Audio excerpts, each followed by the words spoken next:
What do you get when you couple William's strong personality with Charlotte's strength, patience, and wisdom? You get Abigail Dexter. I'm the woman that your mother put in place to run this company, and that's what I intend to do. The COO of Cartwright Construction and the one ensuring that hearts, minds, and operations are aligned at all times, Abby stewards her space with poise and power.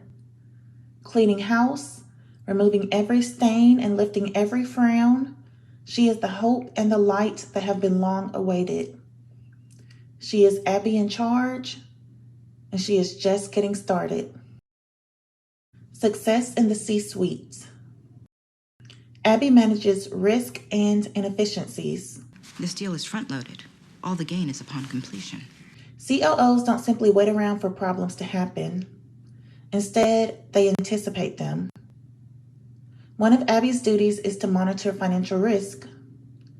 William intentionally put Cartwright Construction at risk by agreeing to plans that put the company over budget. Liable for $25 million that we don't have right now. To avoid the client possibly taking legal action against them in the case that they were not able to fulfill their contract for the Hong Kong account, Abby's crisis response skills took center stage to stabilize the situation and to begin recovery. If we sell 10% of the stock, Abby identified the thing that threatened Charlotte's smooth operation, and she eliminated that threat. Abby wears many hats. While Charlotte's specific role isn't stated, and while no org chart is presented at any time in the film, it seems that Charlotte is the CEO. William's role is a little murky to me. It's unclear, but it's apparent that he ranks below the COO since he had been hoping for that position. I thought you were considering me for that position, Mother. At the table sits the board of directors, an elected team who oversees the CEO. But there is no CFO, Chief Financial Officer. Now, based on their needs, companies differ when it comes to their C-suite structure, so it's possible that Cartwright Construction had no need to hire executives for every C-suite role known to man. But Abby was taking on the role of COO, CCO, and CFO. Yale law degree, or my master's in finance, or my 15 years of experience that would qualify me. I imagine there could have been a CFO at one point, but that William's little ego let him go, just as William's ego did regarding another financial professional, Nicholas. Well, Nick was one of the most powerful stockbrokers in this company until your little ego let him go. Abby taking on the duties of COO, CCO, and CFO are no surprise, since she certainly had more experience, knowledge, and education than William did, and was an all-around better candidate for such a high-ranking position. Charlotte felt that she found a prize in Abby. We can see that from the gleam in Charlotte's eyes as they sit there together in Charlotte's home. Going back to what I mentioned about Abby taking on the tasks that other executives typically would, Charlotte felt that she had found a great deal when she found Abby. She felt that so deeply that she considered Abby a steal, stating that she stole Abby from a competitor. I just stole this young thing from Miss Sunshine. Also, when Charlotte calls Abby a young thing, we see that she values Abby's youth, but not for youth in itself. She values that Abby is the total package that can also bring a fresh, new perspective or way of doing things to their company. According to an article on Functionally.com, a once effective chain of commands may become outdated or even counterproductive. Abby has many productive years ahead of her, and those years can do a lot to help ensure the long-term success of the company. Radical candor. We must have radical candor if we're going to be effective leaders. Radical candor, in short, is balance.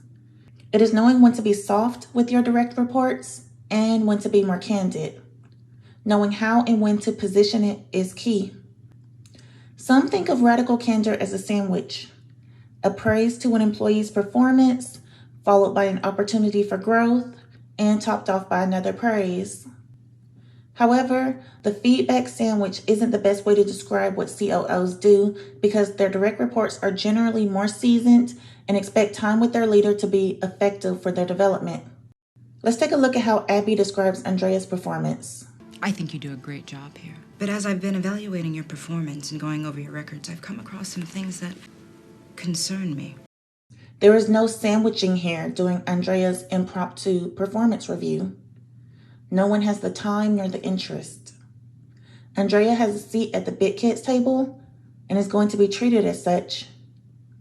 She'll hear what she's been doing right and where she's ethically falling short. You know that we have a strict no fraternization policy here, right? What Abby is doing here is people management, which requires radical candor. When speaking candidly, you shouldn't try to avoid discomfort and the emotions of others. You can anticipate an emotional response from your direct report, but you should always be prepared to respond humbly and empathetically. We see humility and empathy in Abby's encounter with Andrea. Abby doesn't assume that she is certain of an affair between William and Andrea. Instead, she allows Andrea a chance to explain her side of the story. Are you having an affair with Mr. Cartwright? Abby follows the acronym HIP in this scene. She is humble in that she isn't jumping to conclusions. She is helpful in that her goal is to help Andrea to succeed. I can't protect you if you're going to lie to me. She provides immediate feedback. What you are doing, Andrea, will get you there, but it will not keep you. We're going to have to let you go. Has this conversation in person and in private to hear the full extent of Andrea's experience, and ensures that she is focused on Andrea's non-compliant behavior rather than the person herself. The leadership skill of radical candor requires a mix of humility and directness that Abby has obtained through experience. Keeping work and play separate. While COOs don't operate in the capacity of a human resources officer, they can be seen frowning upon misconduct and redirecting the employee engaging in that misconduct. In The Family That Prays, Abby redirects 2 employees. I'm calling you a taxi. You've had too much to drink. In this scene, Robin is seen drinking too much and is unable to restrain her behavior. I'm trying to help you out here. I'm trying to help you keep your job. When you're at a work event, you're still at a work event. You're not out with friends. You're still in a professional environment, and you're expected to maintain the same decorum and presence that you would in the office. Keep the drinks to a minimum and scratch the horseplay. You can still receive disciplinary action due to your misbehavior at work events. Maybe I could take you to dinner sometime. Sure. Me and my husband would love to. Like Robin, William has also blurred the lines between work and play. But Abby doesn't stand for this. She is not impressed by anything William may think he has to offer. She is not enamored by him.